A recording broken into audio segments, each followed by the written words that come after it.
रामचरितमानस जीने की राह दिखाती है।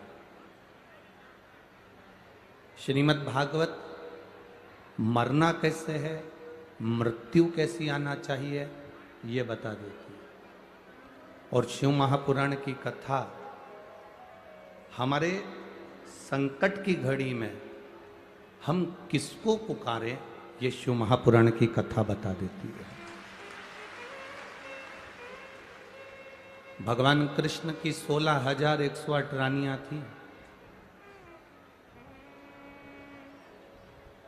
भगवान कृष्ण की 16,108 रानियों में से 16,108 रानियों के घर में औलाद नहीं हुई, संतान नहीं हुई। और जब 16,108 रानियों के गर्भ से संतान प्रकट नहीं हुई, तब भगवान कृष्ण को भी थोड़ी चिंता व्यापी। भगवान कृष्ण को भी थोड़ी चिंता लगी कि मेरी 16,108 रानियां हैं और इनके गर्भ से कोई औलाद नहीं है, इनके गर्भ से कोई संतान नहीं।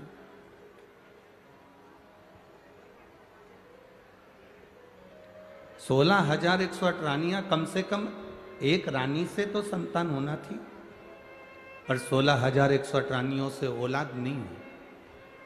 तब भगवान कृष्ण ने गर्गाचार्य बाबा को बुलवाया और गर्गाचार्य बाबा को बुलवा कर विनय करा कि मेरे 16,108 रानियां हैं और इनकी कोई औलाद नहीं है। आप कृपा करिए कि मेरी ये 16,108 रानियों से संतान तो हो, कम से कम मेरा वंश तो बढ़े। तब गर्गाचार्य बाबा ने कहा कि कृष्ण, तुम एक काम करो, एक एक रानी के साथ में 11-11 दिन तक भगवान शंकर का अभिषेक करो।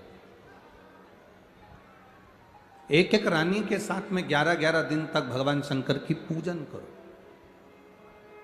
गर्गाचार्य बाबा ने भगवान कृष्ण को बताया और भगवान कृष्ण 16,108 रानी के साथ में 11-11 दिन तक एक एक रानी को बिठाकर भगवान शंकर का पूजन करना प्रारंभ करा, अभिषेक करना प्रारंभ करा। तब भगवान शिव प्रसन्न होकर वर देकर चले गए, कृष्ण तुमने एक एक रानी के साथ में मेरी 11-11 दिन तक पूजन करी है, इसलिए मैं तुमको वर देता हूं कि तुम्हारी एक एक रानी से 11-11 संतान उत्पन्न होगी। ये मेरा आशीर्वाद, ये मेरा वर है। डीले कम करो। ये मेरा आशीर्वाद, ये मेरा वर है। एक एक रानी से 11-11 संतान, 1,77,186 भगवान कृष्ण के बच्चे हुए, शंकर भगवान की कृपा से, आशीर्वाद से।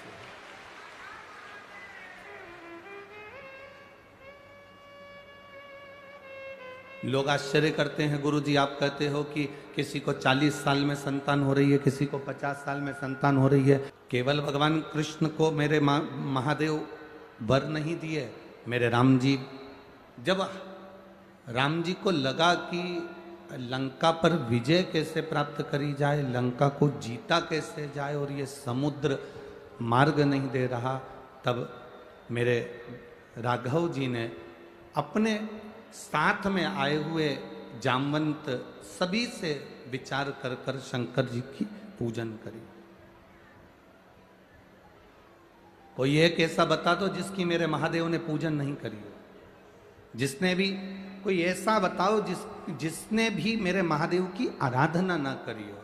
33 कोटि देवी देवताओं में सबने शंकर की पूजन करी, सबने शिव की आराधना करी। और पर विजय प्राप्त करने के लिए थोड़ा बल चाहिए। कारण, जिस लंका पर विजय प्राप्त करने के लिए जा रहे हैं वो लंका का राजा कोई साधारण नहीं, शंकर का उपासक है। वो लंका का जो राजा है वो शिव का उपासक है। कल आपको कथा में कहा था, अकाल मृत्यु वो मरे जो काम करे चंडाल का, और काल उसका क्या बिगाड़े जो भक्त हो महा काल का। जब रावण शंकर जी का उपासक है, जब रावण शिव जी का उपासक है तो रावण को हराना सबसे कठिन काम है, बहुत कठिन।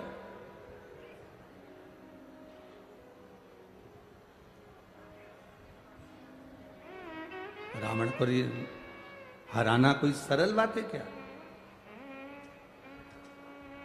शंकर का कोई उपासना करने वाला हो, शंकर की कोई भक्ति करने वाला हो, शंकर का कोई भजन करने वाला हो, शंकर का कोई गुणगान करने वाला हो, शंकर की भक्ति में डूबने वाला हो, शंकर के स्मरण में डूबने वाला हो, उसको संसार सागर में हराना दुनिया का सबसे कठिन काम है।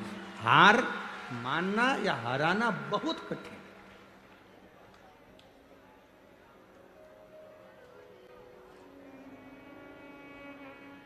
शिव की भक्ति विजयता देती,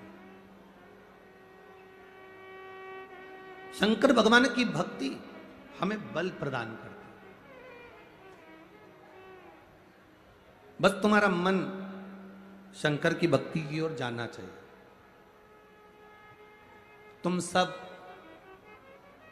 आज के ज़माने के जितने भी लोग हैं वो एलईडी टीवी की तरह हो गए। नई जो टीवी आती है ना, एकदम पतली सी, दीवार पे टंगी रहती है या कहीं रखी रहती, एकदम पतली सी, स्लिम, एकदम पतली।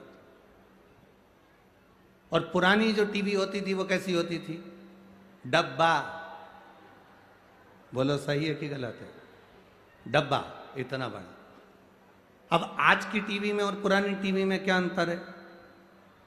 आज की टीवी को चलाने के लिए हर महीने रिचार्ज कराना पड़ता है। बोलो सही है कि गलत है? बोलो री कोटा वाली जीजी सही है, और जितने मेरे जीजा बैठे वो भी बोलो रे सही है। आज की वो एलईडी वाली टीवी को चलाने के लिए हर महीने रिचार्ज करना पड़ता है, और पहले की जो टीवी होती थी उसको रिचार्ज की जरूरत नहीं होती थी।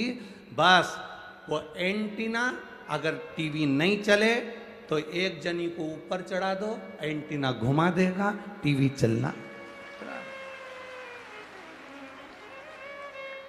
कभी कभी वो एंटीने से भी काम नहीं चलता था तो वो जो डब्बे वाली टीवी होती थी उसको 2-3 थप्पड़, यहां जितनी बैठी हो ना तुम सबने धोया होगा वो टीवी को, वह टीवी में 2-3 धरके दे दो तो इतने में चिल्ला के चल गई, 2 पड़ा और चल गई। रिचार्ज जलाने की जरूरत ही नहीं पड़ती थी, बस एंटीने को घुमा दो, सिग्नल पकड़ाई में आ गया, टीवी चल जाती थी। 2 धर के दे दिया, टीवी चल जाती थी।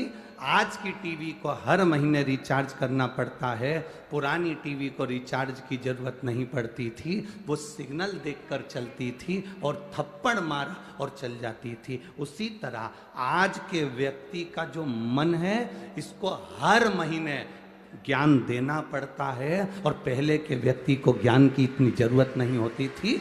जरा सा मन उसका इधर उधर हुआ तो उसने तुरंत सिग्नल मिलाया, किसी और वाला महाराज कहाँ आया, उसने तुरंत सिग्नल मिलाया और कथा में अपना मन लगाया और टीवी चालू। कभी कभी ये सिग्नल नहीं मिलता था तो अपने मन को वो मारता था, कहाँ जा रहा है मन, ये चित्त, ये वृत्ति हमारी कहाँ जा रही है, उसको थप्पड़ मारा जाता था, इस मन को खींचा जाता था कि तू सब दूर जाता है, फिर सत्संग में क्यों नहीं जाता, तू सब दूर जाता है, ये भजन में क्यों नहीं जाता, ये मन बड़ा चंचल है, कैसे तेरा भजन करूं, जितना तेरा भजन करूं उतना मचलता। अब लोग कहते हैं गुरुजी कथा सुनना क्या रोज जरूरी है? हम कहते हैं हर महीने टीवी का रिचार्ज जरूरी है, उसी तरह हर महीने शिव महापुराण की कथा सुनना जरूरी है।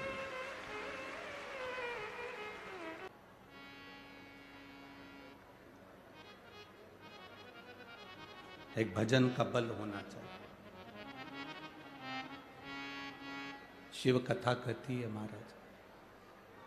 जैसे आज की टीवी को हर महीने रिचार्ज कराने की जरूरत पड़ती है, वैसे हर व्यक्ति को हर महीने हर रोज जैसे उदर की तृप्ति के लिए भोजन जरूरी है, उसी तरह आत्मा की तृप्ति के लिए भजन जरूरी है।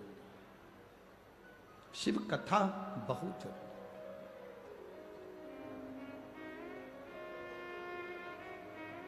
क्या मिलेगा शिव महापुराण की कथा सुनने से?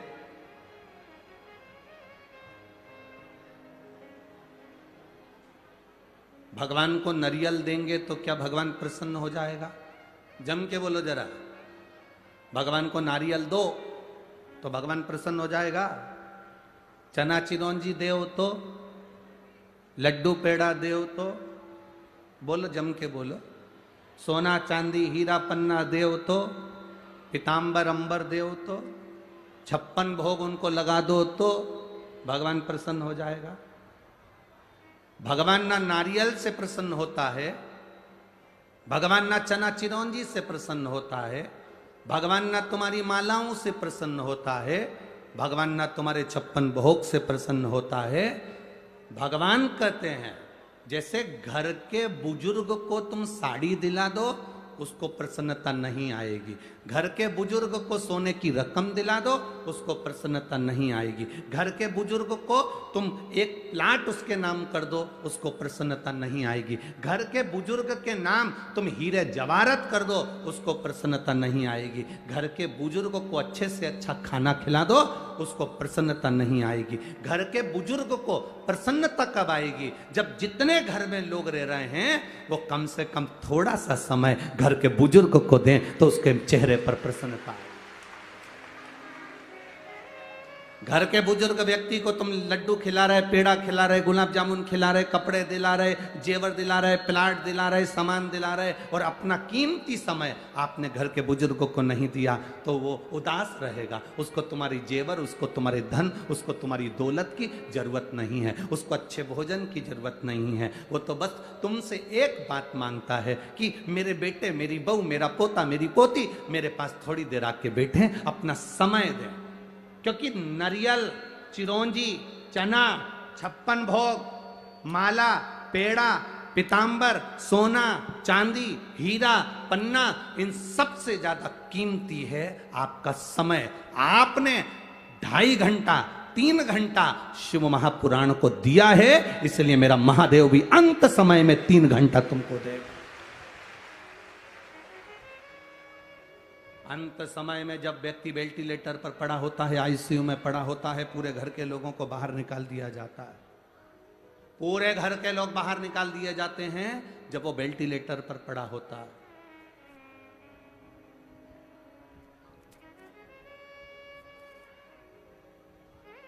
सारे घर के लोग बाहर, घर के व्यक्ति को बाहर निकाल दिया जाता है, अंदर केवल वेंटिलेटर, आईसीयू, डॉक्टर, सिस्टर, इसके सिवाय घर का कोई व्यक्ति अंदर जाएगा, एक बार जाओ मिल आओ, तुम अपने घर जाओ, ज्यादा भीड़ लगाने की जरूरत नहीं है, सब बाहर निकल जाओ। वेंटिलेटर पर अकेला व्यक्ति पड़ा है, अब उसका साथ कौन देगा? उसने जो सोना दिया वो साथ देगा? उसने जो चना चिरौंजी दिया वो साथ देगा? नहीं, उसने अपना कीमती समय अगर महादेव को दिया है तो अंत समय में मेरा इसी को कहते हैं। भगवान शंकर का गुणगान इसी को कहते हैं, इसी को भक्ति कहते हैं। आपका विश्वास, आपकी दृढ़ता, आपका भरोसा, आप परमात्मा को धन दो मत दो, आप भगवान को 56 भोग दो मत दो, आप भगवान को नरियल दो मत दो, आप भगवान को चना चिरौंजी दो मत दो, आप भगवान को फूल माला दो मत दो, पर इतना याद रखना अपनी चलती हुई जिंदगी की इन श्वासों में से थोड़ी सी श्वास मेरे भोलेनाथ को देते चलना, तो अंत समय में वो श्वास तुमको भी दे देगा। आखिरी के समय में तुम जो दोगे वो तुम्हें देगा। आज का जमाना आदान प्रदान का है। तुम किसी के शादी में गए, तुमने 500 का लिफाफा दिया, उन्होंने खोल कर देखा और देखते से उन्होंने देख लिया भैरू सिंह ने 500 का लिफाफा दिया था मेरी लड़की की शादी में, कॉपी पे लिख लिया 500 रुपए भैरू सिंह ने दिए। अब वो भैरू सिंह की यहाँ शादी आएगी तो तुम्हारे यहाँ भी, बोलो जम के बोलो, 500 का ही लिफाफा जाएगा, इससे ना तो कम और ना इससे ज्यादा। पहले तो डायरी निकाली जाएगी, डायरी में देखा जाएगा कि इसने हमारे यहाँ शादी में क्या दिया था। पायल दी थी, पायल देंगे। बिछुड़ी दी थी, बिछुड़ी देंगे। अंगूठी दी थी, अंगूठी देंगे। कान के दिए थे, कान के देंगे। इसने क्या दिया था वो लिस्ट में देखा जाएगा, और लिस्ट में देखा कि इसने 500 रुपये दिया तो उसको 500 रुपये दिया। अब तुम्हारी इतने सारे शिव भक्त इस कोटा नगर के दशहरा मैदान में जो अंदर हैं, इससे दुगने बाहर बैठे हुए हैं, पेड़ों के नीचे, कहीं दुकानों में, कहीं रोड पर, जहां मर्जी पड़े वहां बैठकर कथा सुन रहे हैं। तुम्हारी भी लिस्ट अंत समय में निकाली जाएगी कि इसने भोलेनाथ को क्या दिया था, तो उसमें लिस्ट में निकलेगा इसने शंकर जी को 1 लोटा जल दिया था और शिव महापुराण में समय दिया था। इसने 1 लोटा जल दिया था और अंत समय में अपना समय, इसने शिव महापुराण को अपना समय दिया था और 1 लोटा जल शंकर जी को रोज दिया। तो वो तुम्हारी लिस्ट देखी जाएगी और लिस्ट में चित्रगुप्त महाराज भी कह देंगे अंत समय में इसके भी मुख में जल दे दो, और इसने समय दिया था इसलिए 10-20 साल और दे दो, इसको दो समय और निकाल। अब कोई कहे गुरुजी हमने तो 3 घंटा दिया, तो क्या भगवान शंकर भी हमारे को 3 घंटा ही देंगे? आखिरी में जब प्राण छूटने का समय होगा 3 घंटा। अरे भैया कथा तो सुनो, आधा चावल का दाना मेरे द्वारकाधीश ने बर्तन में से निकाल कर खाया था। बोलो खाया था कि नहीं खाया था? कितने ऋषियों का पेट भरा था? 10,000 संतों का पेट आधा चावल के दाने से भर दिया था। एक साड़ी का एक धागा द्रौपदी ने चीर बांधा था। बोलो तो, जो कपड़ा बांधा था उस कपड़े में कितने धागे थे? जो कपड़ा द्रौपदी ने फाड़ कर भगवान कृष्ण के हाथ में बांधा था, भगवान कृष्ण वो कपड़ा बंधा हुआ अपने रानियों के पास पहुंच गए। रुक्मणी ने पूछा नाथ आपके हाथ में हुआ क्या? भगवान बोले मेरे हाथ में चोट लग गई तो द्रौपदी ने अपना चीर बांध दिया। रुक्मणी, सतभामा, जामवंती, कालंदी, इस चीर को लेकर जाओ, इसका एक एक धागा निकालो। कितने धागे हैं मुझे बताओ। रुक्मणी ने पूछा क्यों? भगवान के तुम लेकर तो जाओ। उस चीर के एक एक धागे को निकाला गया और काउंट किया गया, गिनती लगाई। तब गिनती लगाई 9,999 धागे भगवान के हाथ में द्रौपदी ने बांधे थे। वो 9,999 साड़ी भगवान द्वारकानाथ ने द्रौपदी को दे दी। ले, इतना सा चीर, इतना सा कपड़ा, और उसमें धागे कितने थे? बोलो बोलो, जम के बोलो रे कोटा वालों। 9,999। एक चावल का दाना हम महादेव को देते हैं, वो हमारे घर का, परिवार का पेट भर देता है। वो कहते हैं बिन पानी के नाव खे रहा है और नसीबों से ज्यादा दे रहा है। वो इतना दे देता है। आधा चावल का दाना खाया, 10,000 ब्राह्मण का पेट भर दिया।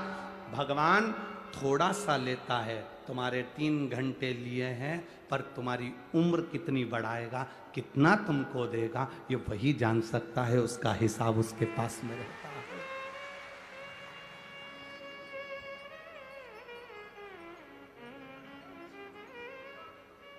कितना देगा वो उसके ऊपर नहीं। बस आप तो इतना भगवान से जरूर कहना, हे भोलेनाथ, हे शंभू,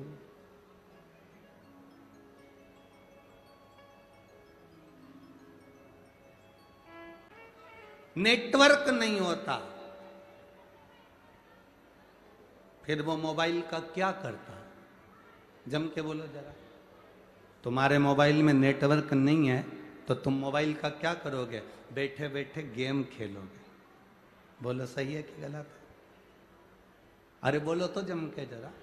जिसके मोबाइल में नेटवर्क नहीं होता वो मोबाइल पर गेम खेलता है,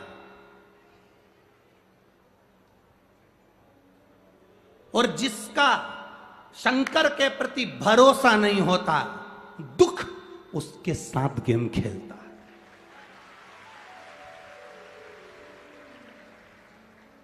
मोबाइल में नेटवर्क नहीं है तो मोबाइल में व्यक्ति गेम खेलेगा। नेटवर्क तो है ही नहीं, खेल रहा है, गेम खेल रहा है। जिसका भरोसा पक्का नहीं होता, जिसका विश्वास दृढ़ नहीं होता, तो फिर दुख, तकलीफ, कष्ट, बीमारी, रोग, ये सब हमारे साथ गेम खेलते हैं। बार बार तकलीफें आती हैं।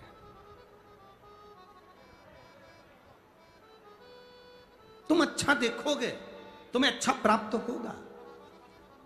तुम अच्छा ढूंढोगे, तुम्हें अच्छा मिलेगा। माता पार्वती मैनावती से कहती हैं, मां, मेरे नाना पितर जो पितृलोक में रहते हैं, मां, पार्वती जी के नाना जी का नाम था पितृदेव। क्या नाम था? जम के बोलो, पितृदेव। पार्वती के नाना जी हैं पितृदेव। जितने पितृलोक में जो पितृ निवास करते हैं, उन पितृ की कन्या मैना और मैना की बेटी है पार्वती। तो पार्वती जी के नाना कौन है? पितर, मां। मेरा मन करता है कि मैं एक बार अपने नाना जी के यहां पर घूमने के लिए जाऊं, मेरे नाना के यहां में घूमने जाऊं। दुनिया की सबसे सुंदर जगह, दुनिया की सबसे क्लीन, सबसे सुंदर, सारे लोकों में सबसे सुंदर लोक, सारे लोकों में सबसे सुंदर लोक, एक लोक, उसको कहते हैं पितरलोक। कौन सा लोक है वो? पितृलोक। तो कहा गुरुजी बैकुंठ लोक सुंदर नहीं है क्या? क्या बैकुंठ लोक सुंदर नहीं है? क्या ब्रह्मलोक सुंदर नहीं है? क्या इंद्रलोक सुंदर नहीं है? ये तो दुनिया के लोगों ने पितरों को हवा बनाकर रखा है कि पितर बेचारे रुष्ट हो जाएंगे, पितर हमको अपशब्द कहेंगे, पितर हमसे नाराज हो जाएंगे, पितर शरीर में आने लगेंगे, पितर ऐसा कर देंगे, पितरों को भूत कह देते हैं, पितर को ये कह देते हैं, जो मन पड़ता है लोगों का। बहुत सारे लोग अपनी अपनी पीठ पे बैठकर, अपनी अपनी व्यास पीठ पर बैठकर ना जाने पितरों के लिए क्या क्या कह देते हैं। जो नहीं समझा उसके लिए है ये कि वो पितरों को समझा ही नहीं। जिसने जिंदगी में एक बार शिव महापुराण की कथा सुन ली तो वो पितरों को समझ जाएगा कि पितर है क्या। सारे लोकों में सबसे सुंदर लोक है पितरलोक। कारण क्या है?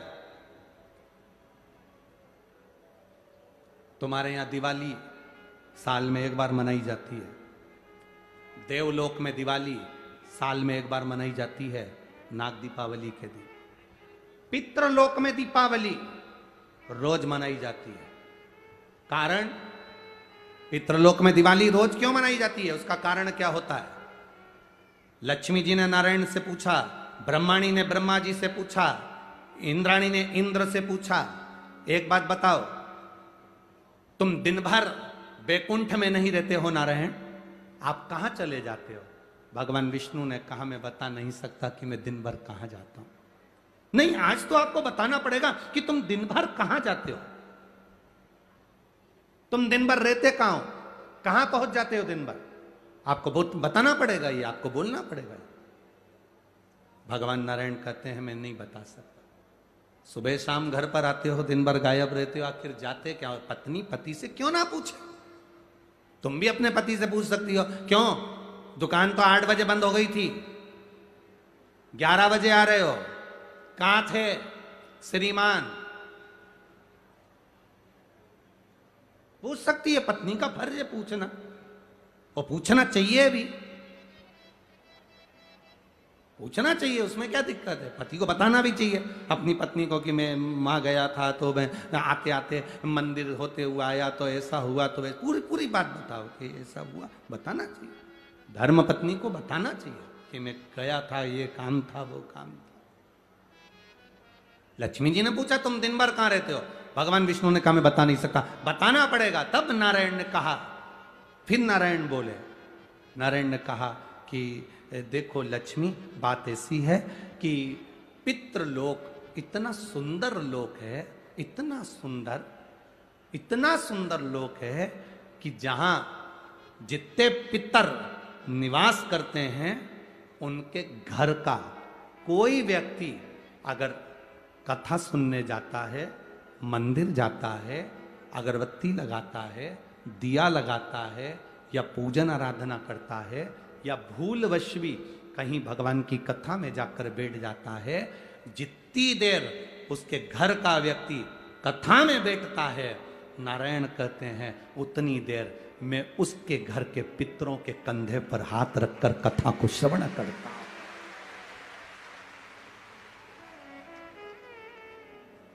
पितृलोक इतना सुंदर है।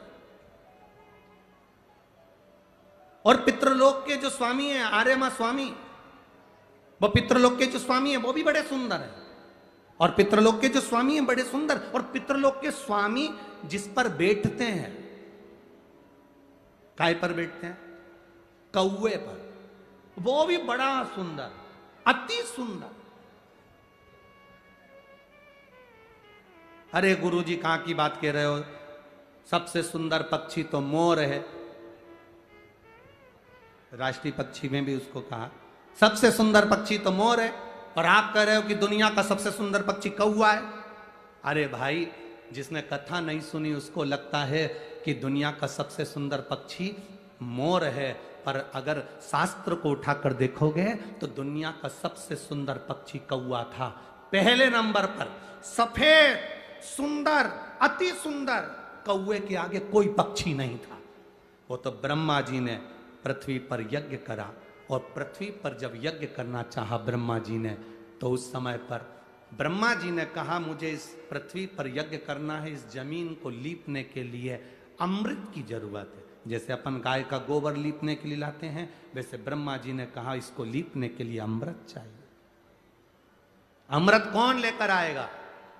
कोई आगे नहीं आया। तब ब्रह्मा जी ने कौवे को बुलाया, ए कौवा, तुम अमृत लेकर आओ, क्योंकि तुम्हारी दृष्टि बड़ी प्रबल है, तुम अमृत को ढूंढ कर ला सकते हो। कौवा, अमृत तो लाना, पर झूठा मत करना। अमृत को लेकर आना, मुझे बताना कहां रखा है तो मैं लेने चले जाऊंगा। कौवे ने कहा जो आज्ञा ब्रह्मदेव। कौवा आर्यमा स्वामी को नमन करा, प्रभु ब्रह्मा जी का काम है, मुझे जाना पड़ेगा। कौवा बड़ा सुंदर था, बुद्धिमान था, तो कौवे को भेज दिया। इसलिए रामचरितमानस में काकभसुंडी की कथा बार बार आती है। गरुण और कौवे की कथा आ रही है। कौवा कितना विद्वान था, चला अमृत का पता लगाने के लिए। जब कौवा चला, अमृत का पता लगाते लगाते लगाते लगाते कौवे ने संकल्प ले लिया था कि जब तक अमृत नहीं मिलेगा मैं मुंह झूठा नहीं करूंगा, पानी तक नहीं पीऊंगा। भूखा प्यासा कौवा दौड़ता रहा। आर्यमा स्वामी से कहकर कौवा दौड़ते दौड़ते दौड़ते दौड़ते जाए। बहुत दिन हो गए, तब कौवे को अमृत मिला। अमृत मिला तो कौवे को लगा बहुत तेज प्यास लग रही है, करूं क्या? कौवे ने उस अमृत को झूठा कर दिया। ब्रह्मा जी को आकर कहा स्वामी अमृत वहां रखा हुआ है, पर बात इतनी सी है कि मैंने उस अमृत को झूठा कर दिया। ब्रह्मा जी को क्रोध आ गया।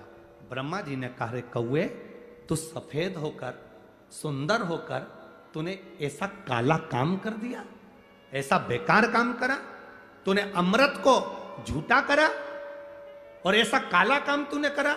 मैं तुझे श्राप देता हूं कौवे, तू गोरे से काला हो जाएगा। तूने अमृत को झूठा करा, इसलिए तेरी वाणी कर्कश हो जाएगी,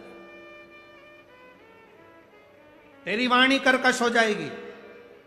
अमृत को कौवे ने झूठा करा था, इसलिए सारे पक्षी जल्दी मरते हैं, पर कौवा इतनी आसानी से नहीं मरता।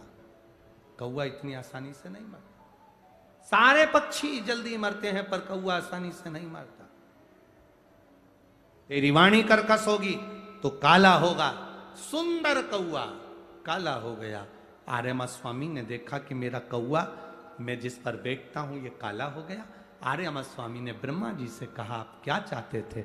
ब्रह्मा जी कहते हैं, मुझे यज्ञ करना था, जमीन को लीपना था, कौवे ने अमृत झूठा कर दिया। क्यों चिंता करते हो? अमृत तो अमृत है, कोई झूठा भी कर देगा तो अमृत की शान कहां घट जाएगी? अमृत की क्या शान घटना है? आर्यमा स्वामी ने कौवे से कहा, तू चिंता मत कर। आर्यमा स्वामी बोले, कौवे तू चिंता मत कर, आज मैं तुझको एक कार्य देता हूं। जब 16 श्राद्ध आएंगे, कौवा जिस जीव की जो तिथि होगी, मान लो किसी की चतुर्थी तिथि है, उस चतुर्थी तिथि पर तुझे छोड़ने के लिए पृथ्वी पर पितरों को जाना पड़ेगा। जब उनके छत पर तो पितरों को छोड़ने के लिए जाएगा, कौवा जब तू वापिस आएगा, तेरे लिए छत के ऊपर भोजन रखा रहेगा। जिसकी छत पर भोजन रखा मिल जाए उसको तू पाएगा तो पितृ तृप्त होंगे। कौवे ने कहा, मेरे द्वारा पितृ तृप्त होंगे?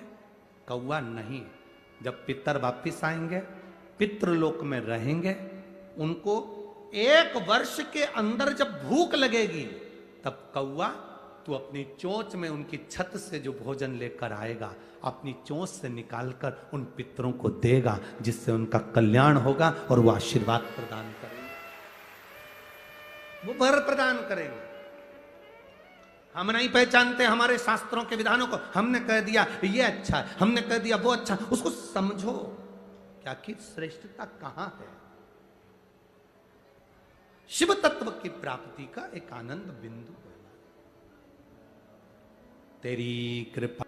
माता पार्वती जी ने अपनी मां मैनावती से कहा कि मुझे नाना के घर जाना है, मैं अपने नाना के घर जाऊं, एक बार मिलकर आऊं। पार्वती मैया जब मैनावती मैया से जब जिद करी, तो मैनावती मैया पार्वती जी को लेकर पितरों के घर गई। बहुत ध्यान देना इस कथा पर कि शिव की आराधना करने वाले को पितृ दोष, वास्तु दोष, काल सर्प दोष क्यों नहीं लगता, उसकी कथा है। ये देव पितर शिव महापुराण की कथा जो ये संदीप शर्मा जी विधायक महोदय जो करवाए हैं, ये जो कथा का रस तत्व है, इसको जरा जिंदगी में उतारिए, अपने जीवन में उतारिए। पार्वती मैया पहुंच गई मैनावती के साथ पितृलोक।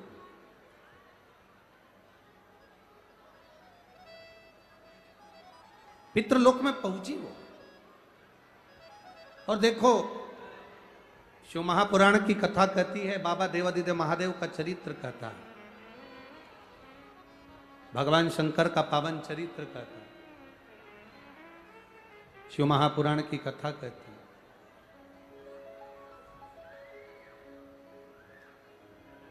वास्तु वालों के कहने से आपने घर बदल कर देख लिया, शांति आई कि नहीं आई वो तुम्हें मालूम है। किसी ने कहा हमारे घर में बहुत अशांति है, बहुत तकलीफ है गुरुजी, बहुत तकलीफ। हम आपसे एक बात कहें और आपसे पूछें, कोटा वाली माताओं, जीजियों और भाई लोग, जीजाउन जो बैठे हैं, बड़े सावधानी से बताना, जब से तुमने शिव महापुराण की कथा सुनना चालू करी, उसके पहले का समय निकाल कर देखना कि तुम्हारे घर में कितना क्लेश रहता था, पैसे की कितनी तंगी रहती थी और कितनी तकलीफें रहती थी। कथा सुनने के बाद जैसे जैसे समय बढ़ता गया, 2 साल 3 साल तुम जो कथा सुनते सुनते तुमने निकाले, तुम मन पर अपने हृदय पर हाथ रखकर बताना, घर का क्लेश धीरे धीरे कम हुआ कि नहीं हुआ, बैलेंस बाबा ने बढ़ाया कि नहीं बढ़ाया, घर में आनंद आया कि नहीं। वो देता है। कल कथा में कहा था, देवता देते हैं पल्ला झाड़ कर, महादेव देता है छप्पड़ फाड़ कर। वो देता है महादेव। आपने किसी ने कहा कि वास्तु दोष है, कमरा बदला, रूम बदला, सोने की दिशा बदली, सीढ़ियां बदली, वॉशरूम बदला, रसोई घर बदला। फिर किसी ने कहा तुम्हारी दुकान नहीं चल रही, दुकान में दोष है, दुकान बदली, काम बदला, सामान बदला, दिशा बदली। फिर किसी ने कहा कि तुम्हारी गाड़ी के कारण तुम्हें तकलीफ है, गाड़ी बदल के देख ली। फिर किसी ने कहा कि तुम्हारे ऊपर किसी ने कर रखा है, तो विद्या करवा के देख ली। अब तुमने घर बदल कर देख लिया, विद्या करके देख लिया, सारी पूजन करके देख ली, अब सब कुछ करके देख लिया, कुछ नहीं हो रहा। तब एक काम करना, अपने को खुद को थोड़ा सा बदल कर देखना, शंकर जी की भक्ति में लग कर देखना, अपने आप सुख आ जाए। हमने घर बदला, परिवार बदला, दुकान बदली, व्यापार बदला, गाड़ी बदली, बंगला बदला, तो भी जहां सुकून ना मिले तो खुद को थोड़ा सा बदलिए और भगवान शंकर की ओर एक लोटा जल लेकर जाना प्रारंभ करिए। वो जो बदलेगा वो जिंदगी में कोई नहीं बदल सकता महाराज, वो जो बदले। एक पत्र आया है, पत्र तो सभी बहुत अच्छे अच्छे आप लोगों ने डेकोरेशन कर करके भेजे हैं।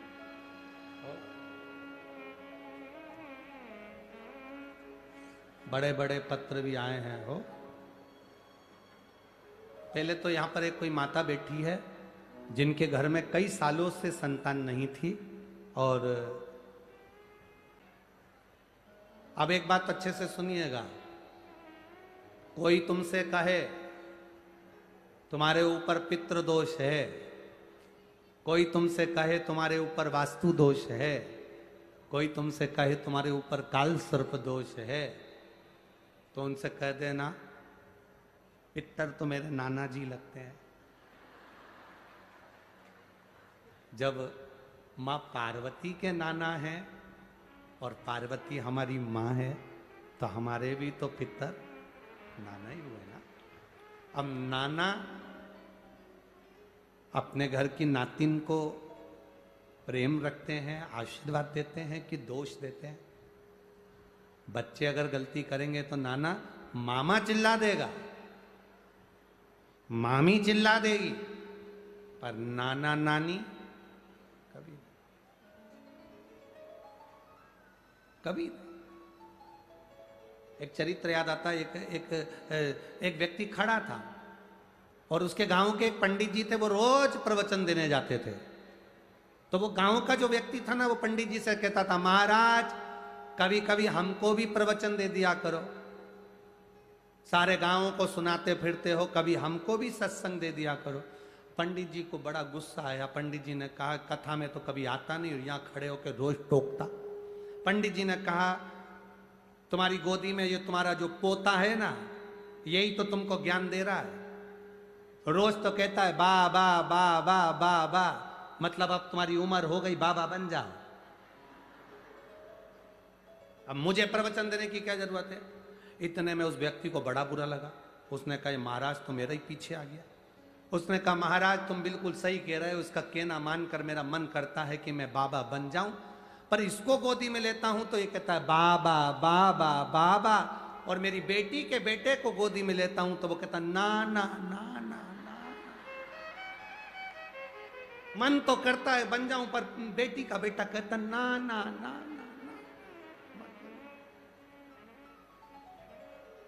इसलिए मैं विस्मय में पड़ा। तो आपसे निवेदन है, शंकर जी के जितने भक्त हैं, शिव को जल चढ़ाने वाले, शंकर का गुणगान करने वाले, शंकर का स्मरण करने वाले, शंकर की भक्ति में डूबने वाले जितने हो तुम, अगर कोई कहे कि पितृ दोष है, कोई कहे तुम्हारे ऊपर ये दोष लगा है, तो तुम्हें कहना चाहिए पितर तो मेरे नाना जी का गांव है, वो मेरे को क्यों दोष लगाएंगे, मुझे क्यों त्राड़ देंगे, उन पर वो तो मेरे ऊपर कृपा करने वाले, दया करने। कई लोग कहते हैं श्राद्ध पक्ष में गाड़ी नहीं लेना चाहिए, कोई कहता श्राद्ध पक्ष में सोना नहीं लेना चाहिए, कोई कहता है श्राद्ध पक्ष में ये कोई अच्छे कार्य नहीं करना चाहिए, मकान का सौदा मत करो, गाड़ी मत लो, ये मत करो, वो मत करो। शिव महापुराण की कथा कहती है, पूर्वजों के इन 16 दिन में आप कुछ अच्छा भी करोगे ना, तो ये पूर्वजों का आशीर्वाद ही मिलेगा, गलत नहीं है। वो तो लोगों ने पितरों को हवा बना दिया, लोगों ने पितरों को भूत बना दिया, लोगों ने कह दिया ये पितर पितर तो भूत हो गए, प्रेत हो गए ना। अभी कथा में आपने सुना था सबसे सुंदर लोक कौन सा बताया? जम के बोलो जरा। कौवा कैसा था? आर्यमा स्वामी भी सुंदर, कौवा भी सुंदर, पितर लोक में जितने पितर रहते हैं वो बड़े सुंदर रहते, बड़े सुंदर।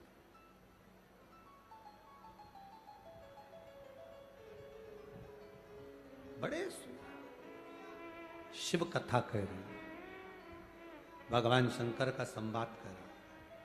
पार्वती मैया अपने नानी जी के यहां गई। जैसे ही पहुंची पार्वती मैया पितृलोक में,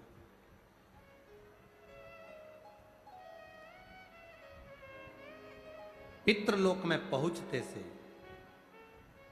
पार्वती जी ने क्या देखा कि वहां बहुत सारी कुसा रखी हुई। क्या रखी हुई है? कुसा। कुसा देखिए आप, डाब, कुशा। जब पितरों को जल दिया जाता है तो कुशा का बड़ा मूल महत्व होता है, बड़ा कुशा का बड़ी मूलता होती है। पार्वती जी ने देखा कि यहां कुशा रखी हुई है। भ्रम पैदा हुआ मां पार्वती के हृदय में, थोड़ा सा प्रश्न आया मां पार्वती के चित्त में, थोड़ा सा प्रश्न। पार्वती जी जैसे ही अंदर पहुंची, पहुंचते सी उन्होंने जो कुशा देखी, डाब देखी, और कुशा को देखकर मां पार्वती जी ने पूछ लिया पितरों से, नाना, ओ नाना जी।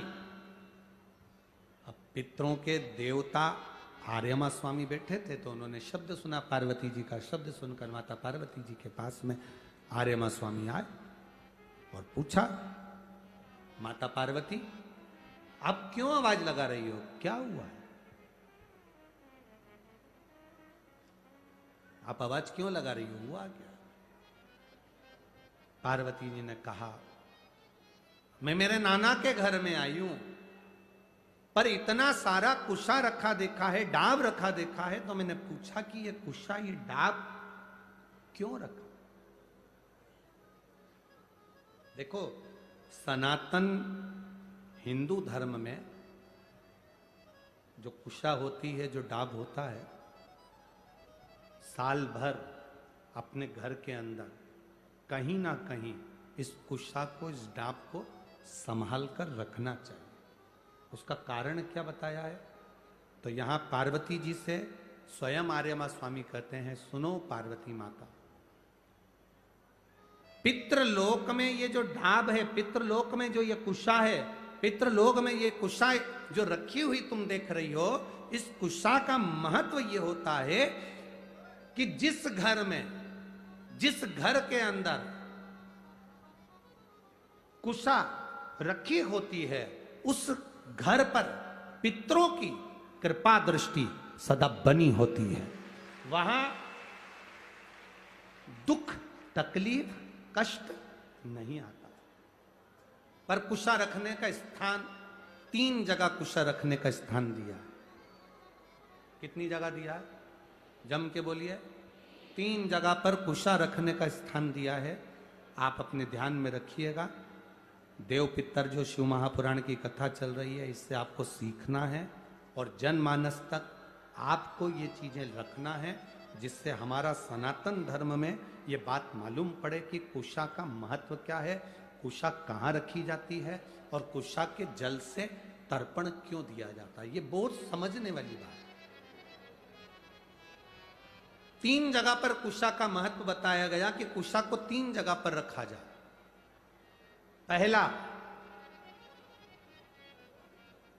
अपने घर के दरवाजे में जहां से अपन प्रवेश करते हैं, उस प्रवेश के द्वार के प्रवेश द्वार से कुछ दूरी पर कोई फोटो लगा हो, कोई चित्रपट लगा हो, कोई जगह हो ऐसी जहां तुम कुशा को अंदर प्रवेश करते समय कुछ दूरी पर उस कुशा को आप राइट भाग की ओर रख दें। घर में प्रवेश करते हैं उस द्वार से कुछ दूरी पर डाब कुशा रख सकते। डाब को कुशा को 3 जगह पर, पहला द्वार से अंदर प्रवेश करते समय सीधे हाथ पर कहीं पर भी रख सकते। दूसरा, पूजन का जो स्थान हो, पूजन की जो जगह हो, वहां अगर कुशा नहीं रख सको तो कुशा का आसन जरूर रखो। अगर कुशा नहीं रख सकते तो कुशा का आसन जरूर। तीसरा, रसोई घर के अंदर जहां पर परिंदा हो, मटका हो, हंडा हो, उसके आसपास में कहीं थोड़ी भी जगह हो, एक छोटी सी भी कुशा अगर अपन ने रख रखी है तो घर में कभी भी बड़ी बीमारी प्रवेश नहीं कर सकती। एक कुशा भी अगर हमने रखी है, एक डाब भी हमने रखी है,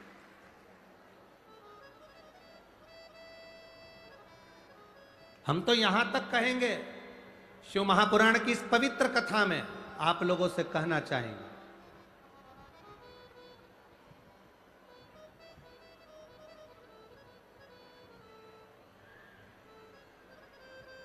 कभी कभी इस पवित्र कथा में अगर आप लोग स्मरण करेंगे तो कभी जिंदगी में आप कोई बड़ी जांच कराने के लिए जा रहे हो कि डॉक्टर ने बोला है कि इनको ये बीमारी हो रही है, इनको ये रोग हो रहा है, इनको ये तकलीफ, आप डॉक्टर को दिखाओ, जांच कराओ, डॉक्टर दवाई दे, उसको खाओ। डॉक्टर भी शंकर का एक रूप है। जैसे शिव महामृत्युंजय है तो जगत के जितने डॉक्टर हैं ये भी महामृत्युंजय का एक प्रतिबिंब स्वरूप है। आप इनको दिखाओ, डॉक्टर भी शंकर का एक स्वरूप है। ऐसा नहीं कि तुम डॉक्टर को नहीं मानोगे, डॉक्टर शिव का एक तत्व स्वरूप माना गया, महामृत्युंजय माना गया, आप दिखाओ। पर यहां शास्त्र कहता है, शिव महापुराण की कथा वर्णन करती है, जब तुम जांच कराने के, आजकल तो कपड़े के आसन आ गए। मेरी बुजुर्ग माताएं यहाँ पर बैठी हैं, बुजुर्ग अगर कोई बैठे होंगे तो उनको मालूम होगा, आजकल तो कपड़े के आसन आ गए। पहले ब्राह्मण को जो आसन दान दिया जाता था वो कुशा का दिया जाता था। बोलो री माताओं, सही है कि गलत है? पहले 3 चीजें बड़ी विशेष होती थी। ब्राह्मण को दान करने के लिए कुशा का आसन होता था। सौभाग्यवती नारी को सुहाग का सामान जो दान दिया जाता था वो बांस की टोकरी में दिया जाता था, जिसको सुहाग पिटारी कहते थे। अब आप क्या क्या कहते हैं हमें नहीं मालूम, पर हमारे उधर तो सुहाग पिटारी कहते थे। पिटारी का मतलब होता है उसमें बांस की डलिया, ब्लाउज के पीस रख दिया, कुंकू रख दिया, हल्दी रख दी, मेहंदी रख दी, चूड़ी रख दी, जो तुमने रखा वो बांस की पिटारी में रख। बांस की पिटारी में क्यों रखते थे? हमारे यहां बांस की पिटारी की महत्वता क्या है? हमारे यहाँ सनातन हिंदू धर्म में बहुत सी चीजें हैं जिसकी बड़ी महत्वता है महाराज। जैसे शादी के मंडप में बांस लगाना, वंशकार समाज के जो भाई होते हैं जो बांस का काम करते हैं, लोग भले कुछ भी कहें कि ये वंशकार है, ना ना ना, शिव महापुराण की कथा कहती है वंशकार बांस की डलिया का निर्माण करता है। जैसे बांस कभी समाप्त नहीं होता, लगा हुआ बांस में से बांस कटता जाता है, बांस फूटता जाता है, बांस कभी समाप्त नहीं होता। जिसमें से पैदा हुआ फिर होगा, उसको काट लो फिर होगा। उसी तरह वंशकार समाज जो बांस की डलिया का निर्माण करती है, वो वंशकार समाज बांस की डलिया इस भाव से बनाती है कि जिसके यहाँ शादी में जाए, सुहाग पिटारी में जाए, उसका सुहाग खूब बाबा कृपा बना कर रखे, उसका वंश खूब। अब लोग वंशकार आजकल राजनीति के अंतर्गत चलते चलते तो हम क्या बोलें, बस बोल नहीं सकते, क्योंकि एक राजनीति के अंतर्गत सारी समाजों को तोड़ दिया गया है। ये समाज का है, वो समाज का है, वो समाज का है। पर शिव महापुराण की कथा कहती है ब्रह्मा जी के द्वारा प्रकट हुए मनु और शत्रुपा, इन मनु शत्रुपा की आप और हम सब औलाद हैं। कौन ब्राह्मण, कौन क्षत्रिय, कौन वैश्य, कौन शूद्र, ये सब भगवान की औलाद हैं। इनमें कोई भेद नहीं होना चाहिए, सब एक होना चाहिए। पर थोड़ी सी राजनीति, थोड़ी सी वोट के चक्कर में लोगों ने अपने अपने समाजों को तोड़ दिया। गलत है। ये शिव पुराण रखी है,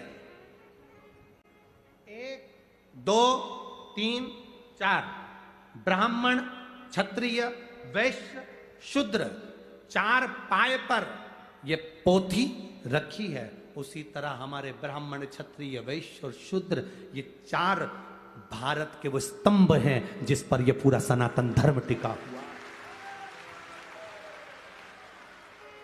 ये 4 ऐसे स्तंभ हैं जिस पे पूरा सनातन धर्म टिका हुआ है।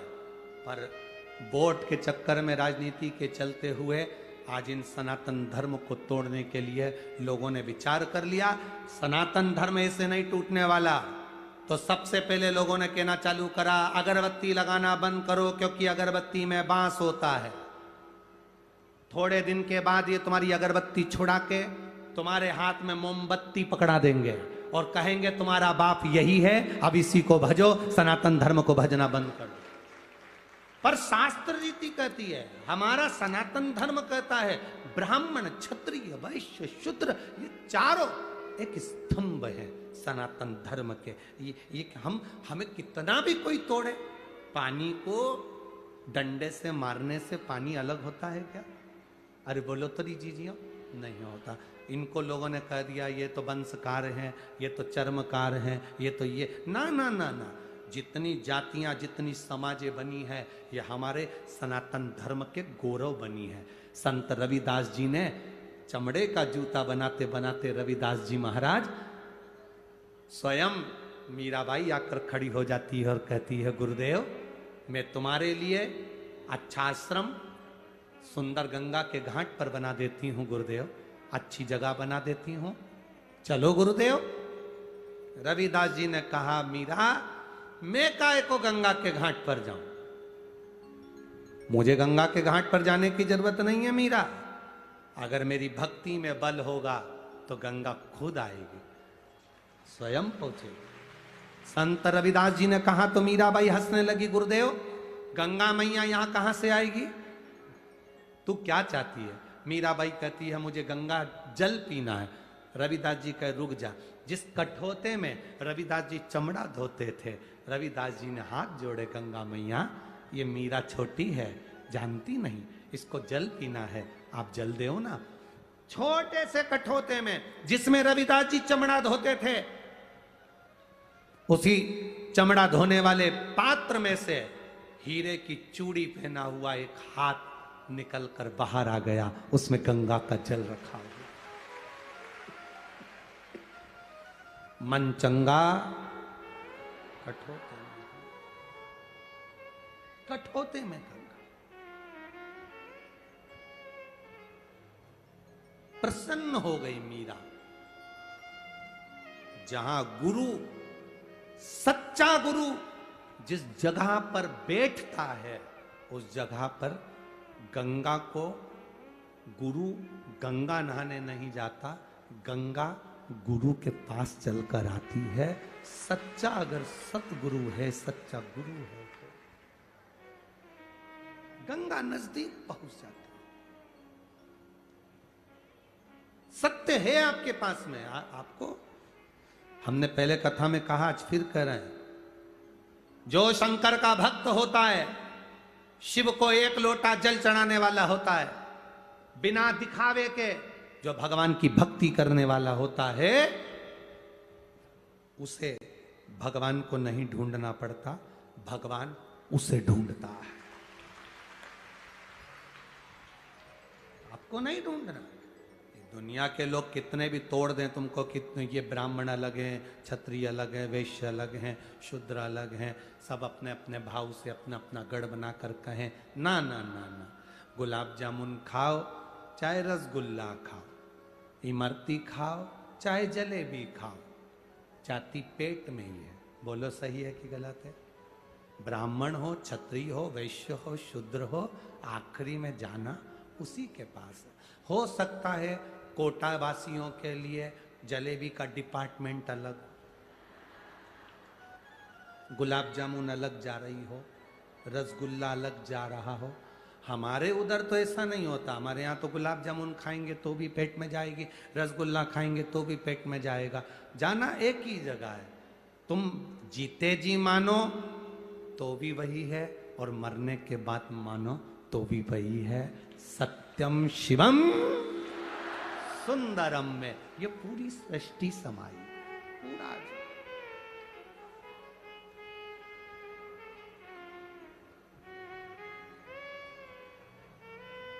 पूरा जीवन, कोई भी तुम प्रिय हो परमात्मा। एक कुशा, एक डाब हमारे जीवन की आनंदता देती है। आनंद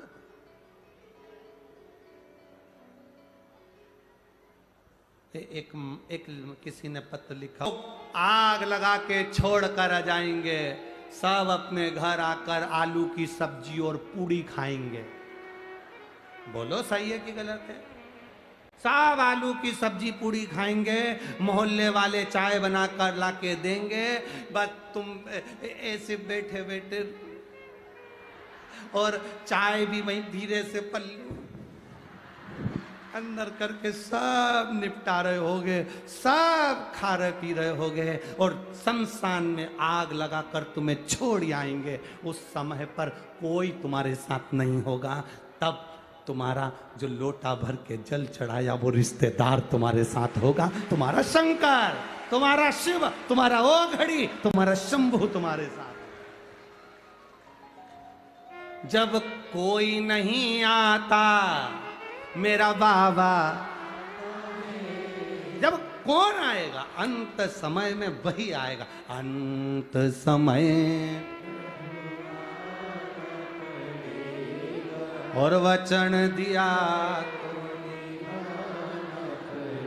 ये उसकी कृपा है, ये उसकी दया है। अब अभी हम आ रहे थे तो कोई कह रहा था आज बहुत सारी भीड़, बहुत ज़्यादा हो गई है, जनता बहुत आ गई है। हमने उनसे कहा भी तो चिंता मत करो, रात बाकी है। सबको ये मालूम है कि कल शिव पुराण विराम होगी। मेहमान जब जाते हैं तो 500 का नोट देकर जाते हैं, ये सबको मालूम है, सबको ज्ञात है। शिव पुराण कल विराम होती है तो बाबा जाते जाते क्या देकर जाता है ये सबको मालूम है। तो कोई ने कहा सवेरे 8 बजे हमारे यहाँ कौन आएगा कोटा में? हमने कहा तुम कल फोटो खींचने आना कि कहाँ जगह खाली है, वो खींच कर बताना कि कौन नहीं आए। जो जगह खाली हो उसका फोटो खींच कर भेजना कि ये खाली रह गई। ये जितने दिख रहे हैं ये जाएंगे ही नहीं, तो पूरी तैयारी से आए। तुम्हें क्या मालूम है? बोलो री जीजियो, हाथ तो हिला दो एक बार। टीवी वालों, आस्था चैनल वालों जरा दिखा दो, ये जाने वाले, ये जो हाथ हिला रहे हैं ये सब तैयारी में आए हैं। साथ में 2 बोतल पानी, बिस्कुट का पूड़ा, टॉफी, और छोरा छोरी को भी सिखा के लाए चुप बैठना हो, चुप बैठ जाओ। और ऊपर से माननीय अध्यक्ष महोदय बिरला जी ने कह दिया कि कल सबकी, अब ये जाए 8 बजे से 11 बजे तक कथा सुनेंगे, 2 बजे आराम से, और खाए तो खाए पन्नी। बोले थीम कहां गई? अंकल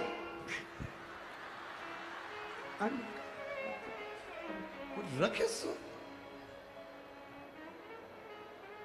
अरे कोटा वालों एक बात तो है रे, ऐसी कथा कोटा में तो नहीं देखी होगी तुम लोगों ने, पक्का। ये कथा सब अड़भंगे अड़भंगे भक्त आए, शिव के सारे भक्त जहां देखो वहीं पर आनंद ले रहा है। ये शिव तत्व है। पर मैं धन्यवाद दूंगा यहाँ की प्रशासन को भी, collector, SP, commissioner, SDM, TI, सबको, जिन्होंने बहुत सुंदर व्यवस्था संभाली, उसके लिए बहुत बहुत धन्यवाद आपको, बहुत बहुत धन्यवाद। शिव भक्ति का ये तत्व है। पार्वती मैया ने डाब का पूछा, कुशा का पूछा, आर्यमा स्वामी ने बताया। आर्यमा स्वामी जब बताए, पार्वती मैया खुश हो गई, प्रसन्न हो गई, आनंदित हो गई। माँ जगत जननी देवादिदेव महादेव के आनंद सुख के साथ नानाओं के पास में, पितरों के पास में बैठी।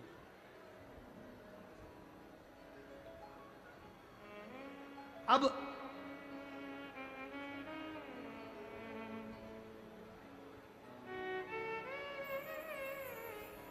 पितरों की एक बेटी, जिसका नाम था पीवरी।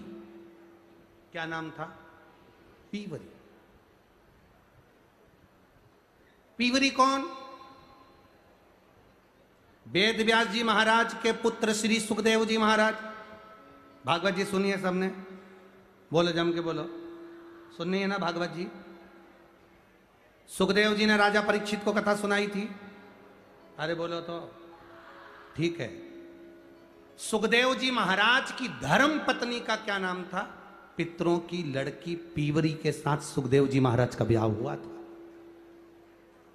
सुखदेव जी महाराज की धर्म पत्नी पीवरी, वेद व्यास जी महाराज की बहू आई।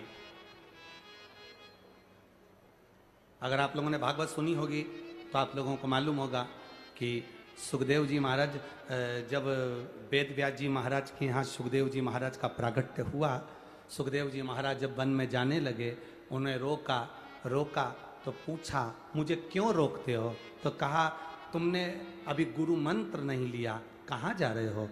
कहाँ जा रहे हो? गुरु मंत्र तो लो। सुखदेव जी महाराज बोले, मेरे जैसे ज्ञानी को गुरु मंत्र लेने की जरूरत क्या?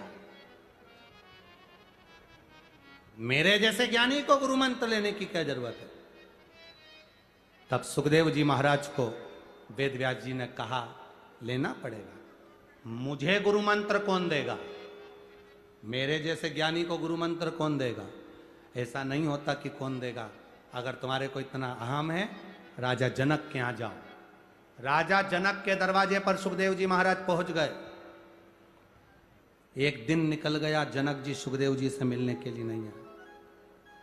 सुखदेव जी ने कहा, जाकर कहो राजा जनक को कि वेद व्यास जी के पुत्र सुखदेव आए हैं।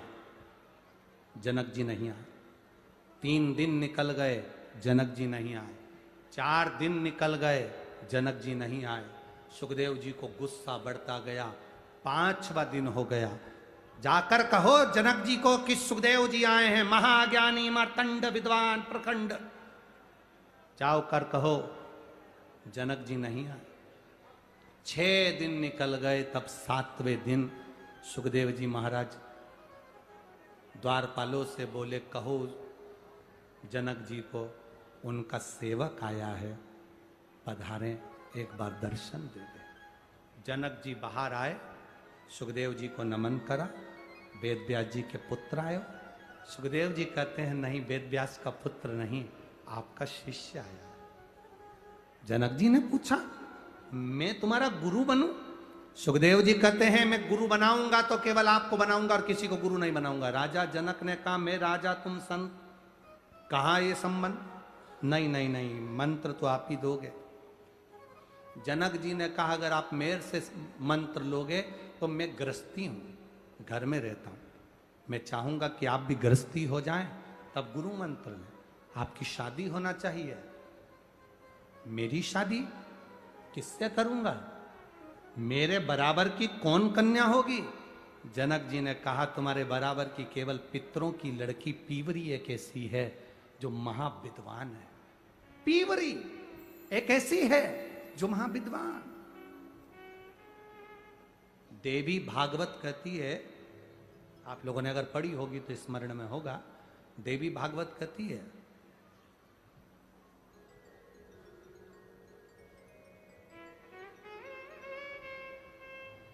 जिसकी चमड़ी सफेद पड़ जाती है, जिसको चर्म रोग हो जाता है, सफेद चमड़ी जिसकी पड़ जाती है, या सोरासिस जैसी बीमारी भी हो जाए, या चर्म रोग किसी भी तरह का हो जाए, कोई खाज हो गई या चर्म रोग हो गया, गाय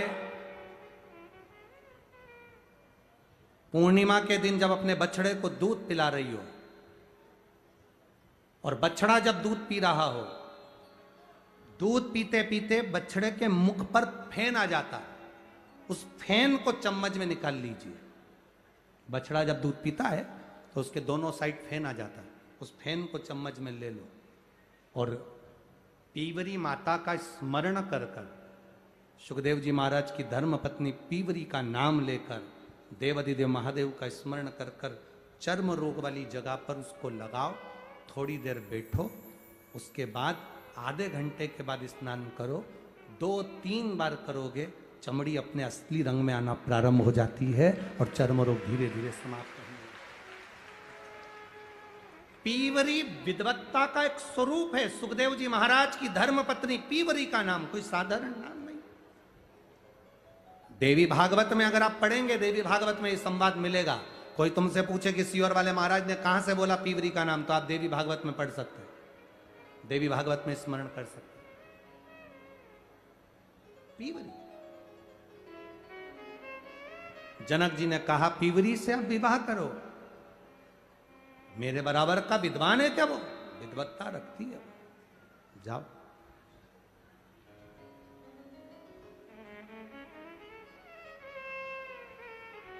सुखदेव जी ने पीवरी से विवाह करा। तो आज पार्वती जी को वो पितरों की कन्या अर्थात पार्वती जी की मौसी मैनावती की बहन पीवरी सामने नजर आई। पीवरी जैसी आ रही थी वैसे की वैसे पितरों ने पीवरी का स्वागत करा, पीवरी का स्वागत करा। पितर बहुत ध्यान देने वाला विषय है। जिस नारी का रजोधर्म में अगर तकलीफें आती हैं, रजोधर्म से जुड़ी हुई जो प्रॉब्लम बढ़ जाती है, या गर्भाशय में बच्चादानी में उसको लग रहा है कि कोई गांठ पड़ गई है, या गर्भाशय में कोई प्रॉब्लम आ गई, या रजोधर्म से जुड़ी हुई कोई परेशानी आ गई, उस समय पर दुर्वा, दुर्वा जानते हो, गणेश जी को चढ़ती है ना दुर्वा, दुर्वा अशोक सुंदरी वाली जगह पर समर्पित कर कर 5 दुर्वा सुबह के समय खाली पेट पीवरी का स्मरण कर कर उसको यदि खाया जाए तो रजोधर्म से जुड़ी हुई जितनी दिक्कतें होती हैं वो सब समाप्त हो जाती है और गर्भाशय में गांठ नहीं बनती। पीवरी, इस पीवरी के नाम का वर्णन बड़ा शास्त्र के अंतर्गत आया है महाराज, बड़ा बड़ा सुंदर भाव। पितरों की कन्या पीवरी के साथ जो सुखदेव जी महाराज का मंगल विवाह हुआ था, ये पीवरी कोई साधारण नहीं, एक आनंद का विषय है पीवरी, पितरों का एक वरदान है पीवरी, पितरों का एक आशीर्वाद है पीवरी। ये उनके लिए भी काम करती है पीवरी जिनका 2-4 महीने का बच्चा हुआ और आवर्षण हो गया, फिर 2-3 महीने का बच्चा हुआ फिर गिर गया, फिर 2-4 महीने का बच्चा ठहरता है फिर गिर जाता है, उसके लिए पीवरी का नाम बड़ा काम आता है महाराज, बहुत काम। बेलपत्र समर्पित कर कर, वो बेलपत्र को पीवरी का स्मरण कर कर सोमवार की अष्टमी के दिन उस बेलपत्री को खा लिया जाए तो बच्चा फिर 2-4 महीने का गिरता नहीं है, बच्चा पूरा जन्म लेता है और विकलांग नहीं होता, अच्छा बच्चा जन्म लेता है। पीवरी के नाम का इतना गुणगान है। ये 2-3 जो नाम होते हैं पीवरी का, एक तुमरुका जी का, ये नाम ऐसे हैं जो हमारे जीवन को सुख प्रदान करते, आनंद देते। पीवरी, सारे पितृलोक के पीवरी को आते देखा तो सम्मान किया, बेटी को आते देखो तो सम्मान होना चाहिए। गाय, बेटी, संत, ब्राह्मण, घर के बड़े बुजुर्ग, इनका सम्मान घर में हमेशा होना चाहिए, हमेशा। शंभु शरणे मांगू घड़ी रे, दुख काटो दया करी ने दर्शन। शंभु शरणे मांगू घड़ी रे, दुख काटो दया करी ने दर्शन। शिव तत्व कर ओगड़दानी की कथा कर रही। ये सुख का विषय है पीवरी में। पार्वती जी मिली अपनी मौसी से, पीवरी से। मैनावती अपनी बहन से मिली। पीवरी के चेहरे की चमक इतनी थी, पार्वती जी ने पूछा मैनावती से, मां ये कौन है, इतनी सुंदर, इतना चमक?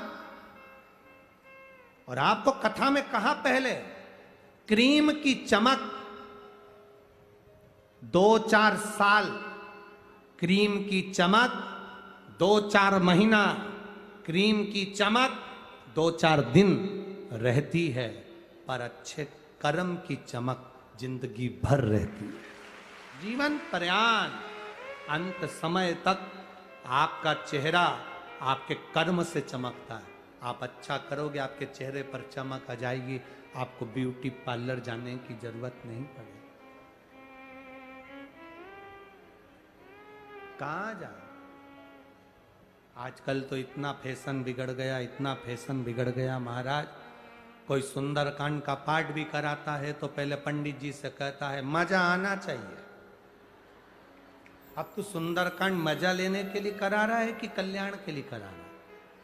महाराज ऐसा सुंदरकांड का पाठ होना चाहिए सबके पांव थी रख जाए। तो एक काम करना, सुंदरकांड काय को करा रहा है, किसी और को बुला ले, सबके पांव थिरक जाएंगे। आज के जमाने में लोग सुंदरकांड का पाठ कराने के लिए पंडित जी से कह रहे हैं महाराज ऐसा पाठ करना कि लोगों को मजा आ जाए। देखो हम तो उनको बुला रहे थे, हमने उनको नहीं बुलाया। तुम्हारा नाम सुना कि तुम्हारे सुंदरकांड के पाठ में लोगों को बहुत मजा आता है, इसलिए तुम्हें बुलाया। पंडित जी को हाथ जोड़ करके देना चाहिए, मैं मजा लेने के लिए, देने के लिए सुंदरकांड नहीं करता, मैं बाबा को रिझाने के लिए सुंदरकांड करता हूं। इतना बिगाड़ दिया लोगों ने, इतना बिगाड़ दिया। पहले मेकअप का डब्बा कमरे में जाता है, तब जाकर कई कथाकार ऐसे हैं इतना मेकअप कर कर तब कथा में आते हैं। पहले डब्बा जाए तब महाराज आए। काय जिंदगी, भजन करो, स्मरण करो, भक्ति करो। भजन की चमक कभी जिंदगी में खत्म नहीं होती। मीराबाई जिंदगी भर चमकती रही। रामदेव, रामकृष्ण परमहंस, चैतन्य महाप्रभु, तुकाराम जी, नरसिंह मेहता जी, ये किसी पार्लर में नहीं गए महाराज। इनकी भक्ति का बल इतना प्रबल था कि आज तक इनका नाम पूरी दुनिया में चमक रहा है। ये उसकी कृपा, ये उसकी दया, ये उसकी कृपा से प्राप्त हो। कहां चमके?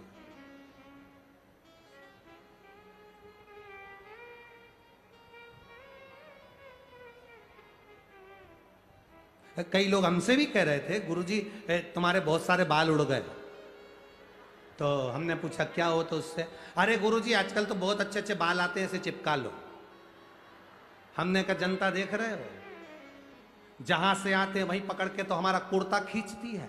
एक आध ने खींच लिया तो कल्याण कर दे, करो क्या उसका। अरे महाराज ये चमक, ये दमक, फुल्लवन में महक, सब कुछ मेरे भोलेनाथ तुम ही से है। ये सब उसी का तो है जो हम भज रहे हैं, हम स्मरण कर रहे हैं।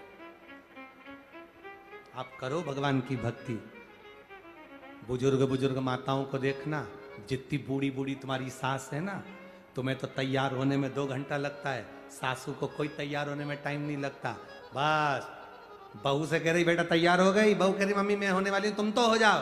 सास कहती मैं तब भी हो जाऊंगी। उसने ली साड़ी ना पटली मटली खोस के और ऊंचे उछाए बाल पे कंघा फेर के और होठ पे कुछ नहीं लगाया, मुंह में से थूक निकाल कर पोत के और वो तो बच्चा। और देखो तुम एक बहू को देखना और घर की बूढ़ी माँ को देखना, ओल्ड इज गोल्ड। घर की बुजुर्ग माता ऐसी सुंदर दिखे, उसको पार्लर की जरूरत नहीं, क्योंकि वो दिन भर ठाकुर जी से लाड लड़ाती, शंकर जी को जल चढ़ाती, भगवान का भजन करती, कीर्तन करती, गुणगान करती। वो चमक उसके अंदर आ गई, वो चमक उसके भीतर प्रवेश कर गई, भीतर प्रवेश कर। क्यों हो पार्वती मैया ने बड़ा सुख पाया, नाना के घर में गई, आनंद पा रही है। अपन कल कथा में स्मरण करेंगे पार्वती जी का जो सुंदर चरित्र है। पार्वती मैया को वर प्राप्त हुआ पीवरी का, क्या क्या वर पीवरी ने दिया था पार्वती को, वो स्मरण में लेंगे। भगवान श्री गणेश जी महाराज का मंगल